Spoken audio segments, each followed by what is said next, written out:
തുച്ഛമായ 4 കോടി രൂപയുടെ ആവശ്യമേ ഉള്ളൂ ഇത്രയും ആൾക്കാർക്ക് പെൻഷൻ, അതുപോലും തന്നിട്ടില്ല. നാളെ വരെ 350 കോടി രൂപയിലധികം ഈ ഗവൺമെൻറ് പാഴ് ചെലവ് ചെയ്തിരിക്കുകയാണ്.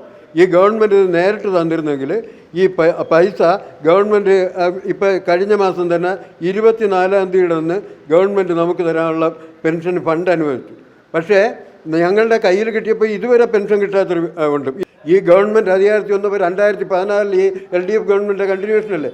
ഈ ഗവൺമെൻറ് അധികാരത്തിൽ വന്നപ്പോൾ 2014 അന്ന് പെൻഷനും ശമ്പളവും എല്ലാം KSRTCയിലെ പ്രതിസന്ധികളെല്ലാം സമയബന്ധിതമായി ശരിയാക്കും എന്ന് പറഞ്ഞ ഗവൺമെൻറ് അധികാരത്തിൽ കയറി ആദ്യത്തെ 6 മാസം പെൻഷൻ തരാതെ ഞങ്ങളെ നിരവധി സഹോദരങ്ങളാണ് ആത്മഹത്യയിൽ അയക്കുന്നത്. കോർപ്പറേഷൻ ഞങ്ങളൊക്കെ സർവീസിലിരുന്ന കാലത്ത് കോർപ്പറേഷൻ ചെയ്തുകൊണ്ടിരുന്നത് ലാസ്റ്റ് വർക്കിംഗ് ഡേയിൽ, മാസത്തിൻ്റെ ലാസ്റ്റ് വർക്കിംഗ് ഡേയിൽ 30-ാം തീയതി എന്നൊരു ദിവസം ഉണ്ടെങ്കിൽ ശമ്പളം കൊടുക്കും, അടുത്തത് പെൻഷൻ.